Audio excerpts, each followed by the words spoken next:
Again, the bedrock necessity of diligence and ingenuity is illustrated. The researcher, convinced that the material was there, obtained employment as a busboy in the executive dining room of the Middle Western headquarters of a well-known industrial giant. After 10 laborious days, he had his sample and was allowed to keep the tips.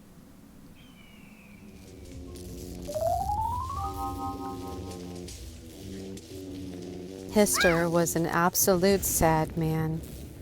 He plunged Europe and then the world into the most frightful war in history.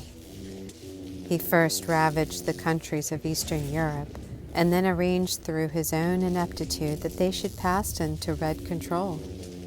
The line between botulism and the capital C-ism is drawn throughout the heart of Europe. Before Hister, it was on the edge of Europe.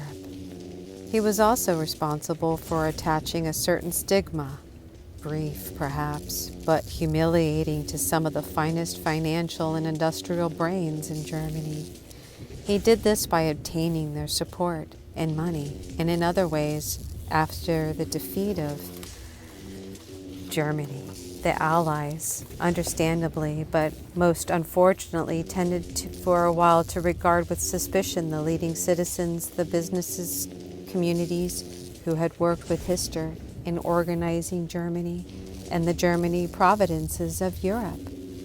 But the poor fellows really had no choice. We did business with some of them before the war and do so now.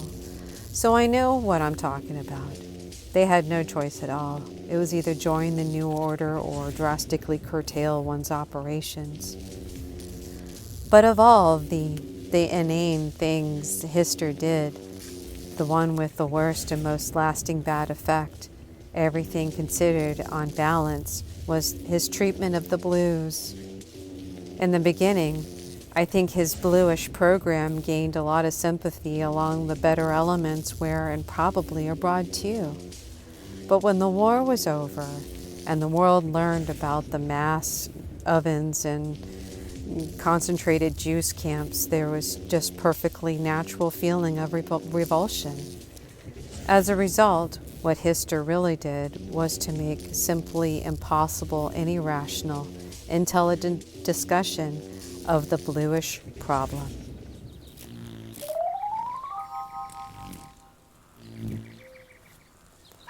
The other results of Hister's extravagant bluish policies may appear more important, but they are only more spectacular. The creation of the state of Israel, for example, was the direct result of Hister's extremism, and many view the existence of that state as a direct threat to the Christian civilizations since Disraeli became Prime Minister of Britain. Wow. It's not such a threat. The fact is, the Arabs can wipe out Israel anytime they are allowed to. They very nearly did during the so-called Suez crisis of Anthony Eden. Disraeli, as you recall, acting through the pressure centers of international bluery, persuaded Britain and France to invade Egypt under the guise of making Suez safe. But it was actually making Israel safe. Almost immediately became clear that the Egyptians were winning the war. They lured the bluish armies deep into Egypt and were about to destroy them when the wily Israel, again showing the fanatic international power of the blues, maneuvered both the United States and the Soviet Union to intervene and save the bluish state from destruction. So the sons of the desert, fighters of old, are on guard and will destroy the noxious state when the time is ripe. Meanwhile, Disraeli is protected by forces of the United Nations, which of course has been a bluish front organization from its inception. We really don't have any idea or worry about Israel. It is, to be sure, a sanctuary for the blues, fleeing from the just anger of mankind. But blues have always found such sanctuary, whether in the stock exchange or of the world or in the government of the United States.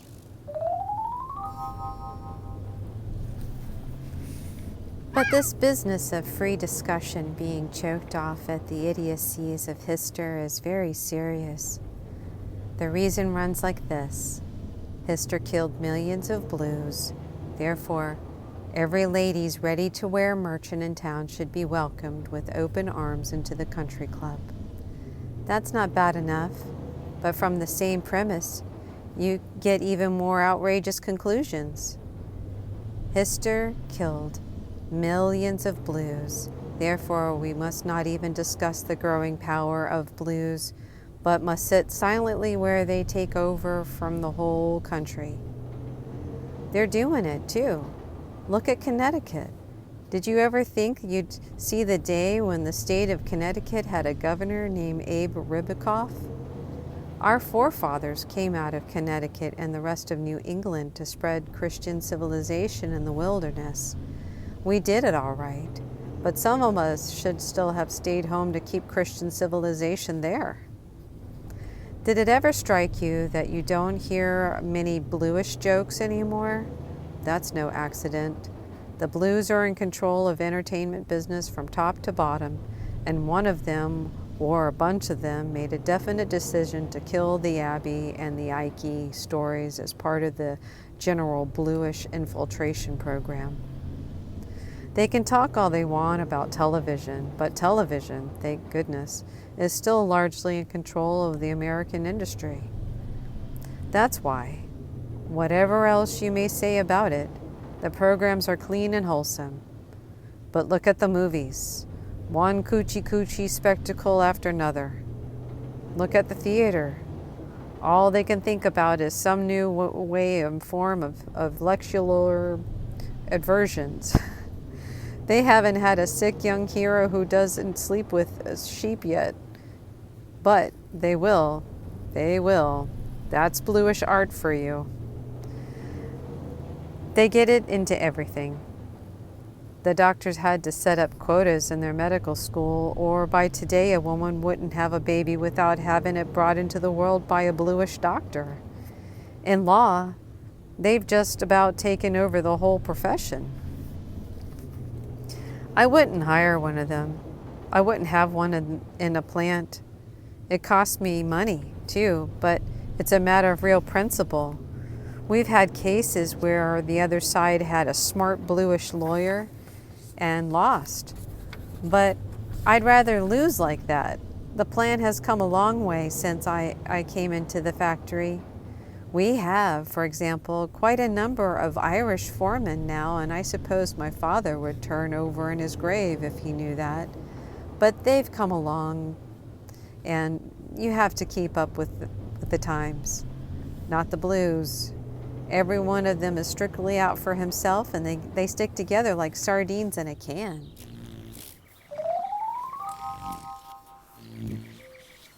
They had togetherness patented before the Woman's Magazine ever heard of it.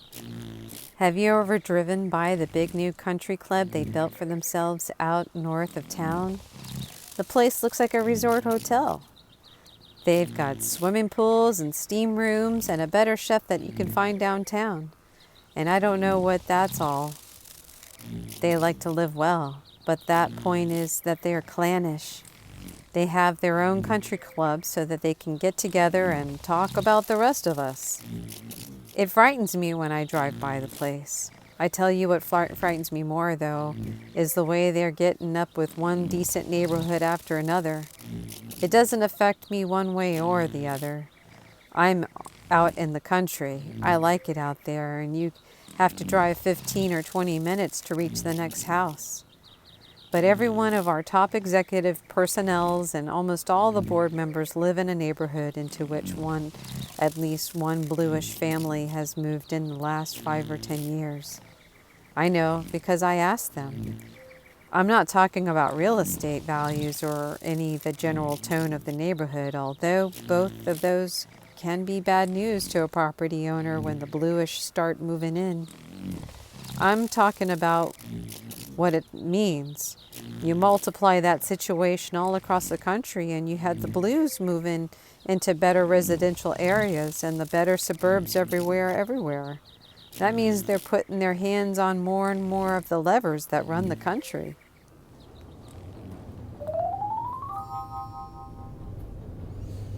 Where do you find them? Do you ever run into a real industrial who's a blue? You bet your life you don't. The work's too hard and the profits are slow and steady. They all want to make $1 million fast, and a lot of them are doing exactly that. So they are in the entertainment business. That lets them lower the moral standard of the whole country. They're in the banks.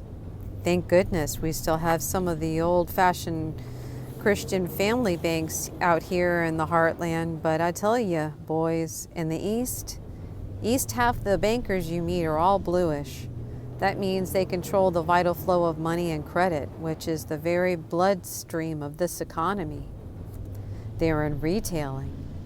Goodness, they're all in real retailing. They never want to make anything themselves. They just want to buy and sell the product of other people's brains and labors. That means they like to sit like a roadblock at the crucial point between producer and consumer, taking a toll from both and manipulating the laws of supply and demand any way they want. They're intellectuals. There isn't a blue you meet that doesn't read books and go to concerts. They have far more than their share of writers, scientists, and philosophers.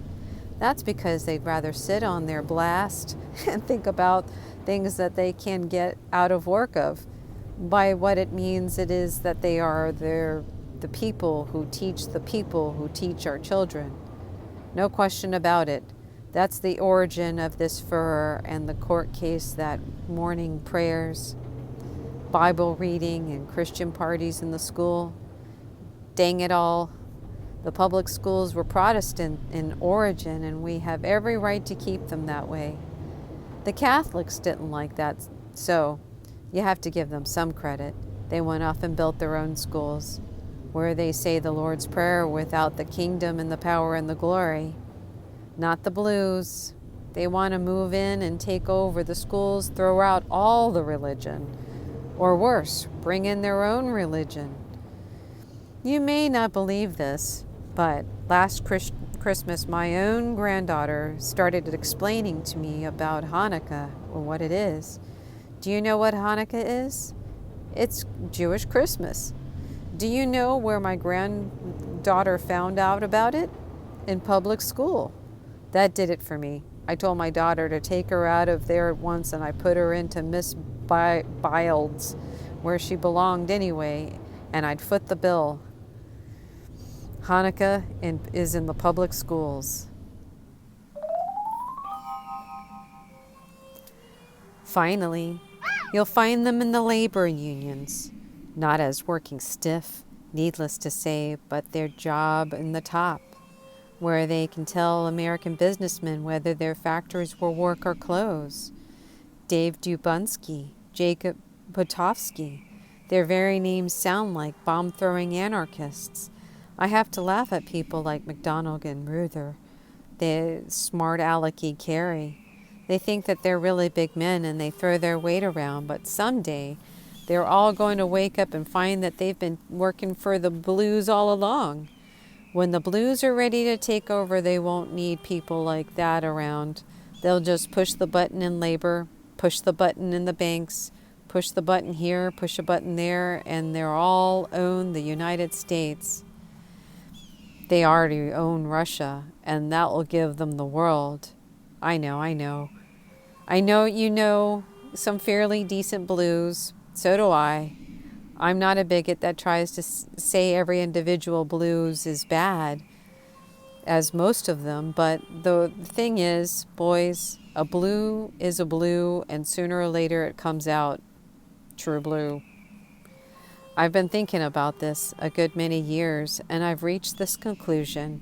When all is said and done, however nice some of them may seem, they're just not Christian, and that's all there is to it.